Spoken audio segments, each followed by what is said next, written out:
I was reading a book last week about quantum gravity. Probably you didn't suspect that I read things like that.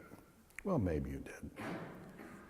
I was reading a book about quantum gravity, and my takeaway from the book on quantum gravity was that this experience that we have just shared is the most sacred experience that there is in the world. How'd I get that from quantum gravity? It's so amazing that these simple, and perhaps it's not really completely the whole picture. You know, this is just a picture, but it's an interesting picture because it pulls together things like Planck's constant. That is the size of the smallest possible unit of anything in the universe, Planck's constant. And pulls together a number of different approaches to describing the way the world works. And this theory called loop gravity has become much more prominent of late because when the CERN particle accelerator discovered the Higgs boson, it also undermined seriously the whole notion of string theory. I won't go into detail. So the equations that were first developed by John Wheeler, a person I've talked to you about before, because it was John Wheeler who started talking about the notion of human beings as full participants in the creation and expression of the universe, which of course, pissed a lot of people in science off. And the only reason it didn't just get him completely blacklisted was because he was a student of Niels Bohr's in Copenhagen and a student of Einstein's and who worked with Oppenheimer to create the atomic bomb. And he was a professor at the University of Texas in theoretical physics, and he was tenured. So they couldn't really run over him that bad.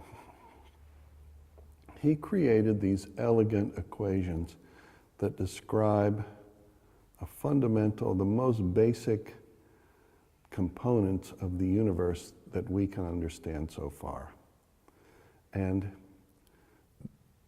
this fundamental component is a magnetic loop that is described without a t in the equation. T being for time. There's no time.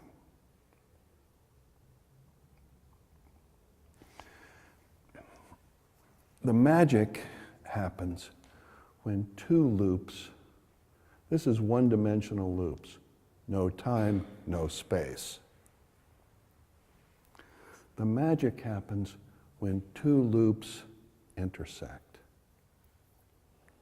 When two loops come into connection, space, which by the way is granular in all cases, space acquires volume in connection. How unbelievably amazing. Oh, and further, then particles occur only on the surface of granulars granules of space as a function of the relationship between one spatial field and another.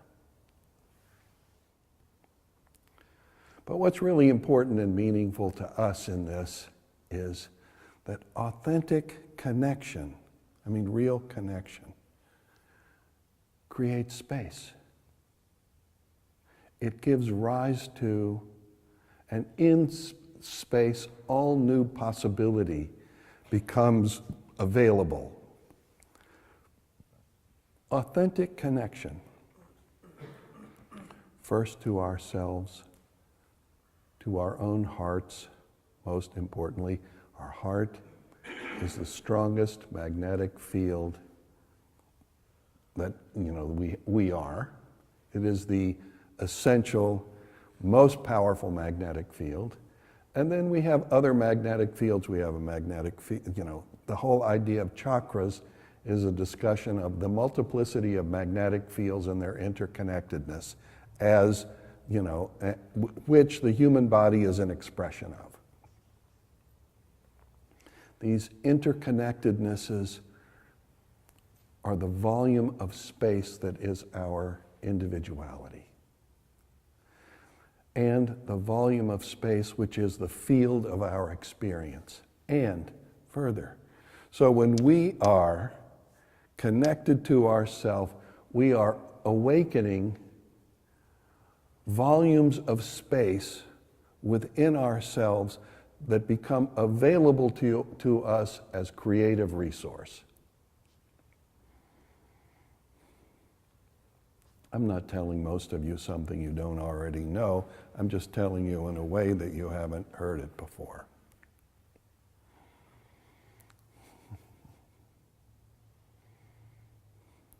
To open our hearts, to open our minds, to open all of our chakras, to open our sex chakra, our belly button chakra, every chakra, is to awaken, to make available to us in our daily lives space which is otherwise compressed by tension, closed to us, unavailable, and we continue then to live more or less one-dimensional lives that are, loops of gravity. To connect with other people in an authentic way is to recreate the miracle of that quantum loop connection, in that in authentic connection to other people, space acquires volume and our lives acquire depth and dimension that otherwise they would not.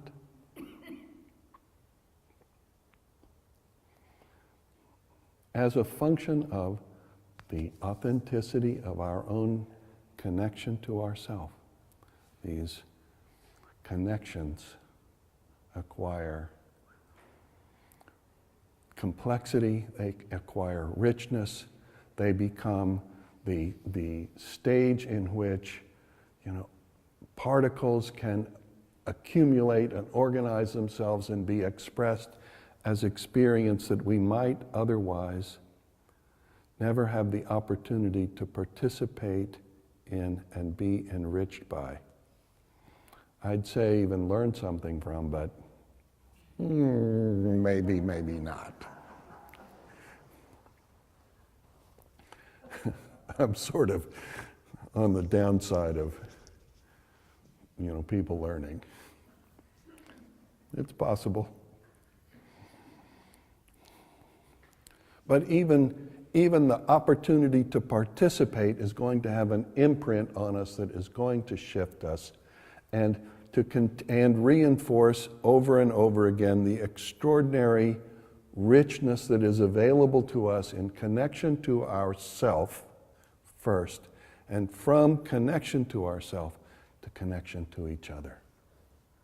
And really and truly, it is that sacred connection which I experienced with Rudy and which we have shared, many of us, for decades, which, you know, without a single penny, because we started without a single penny, has given rise to this extraordinary, beautiful, rich environment in which, you know, all kinds of magic stuff happens. From, you know, yesterday Ken's, you know, sound healing session, to Lama Wangdu's presence here, to Dr. Becker's presence here, in the form of Kathy and Becky and Andrew. I mean, to Rudy and Nityananda's presence here.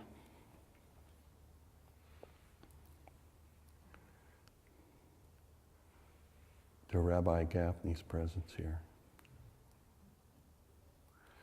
What an amazing, extraordinarily rich circumstance we have.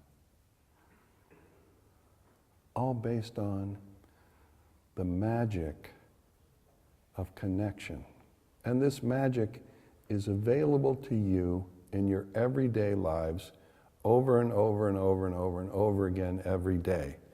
And the more deeply we are connected in ourselves, the more we are able to, through our internal effort, to feel our hearts and find a joy within ourselves that allows us to be uplifted, and then move from that into the world, connecting from an authentic and pure place in us to authenticity and purity in others, you know, which is beyond their mind. You can't pay attention to their minds and do that. You just have to connect. Really opens up amazing spaces and slowly allows for, you know, the people who notice to wake up and be, you know, profoundly transformed through their participation in this extraordinary experience.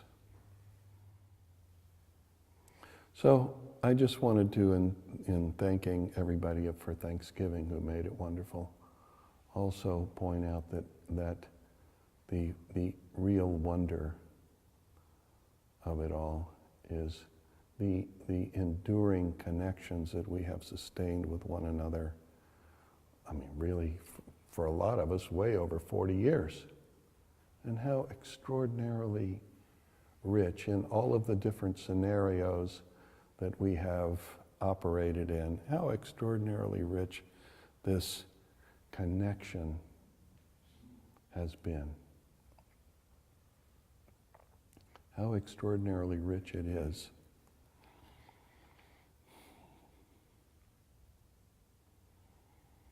Oh, thank you for it.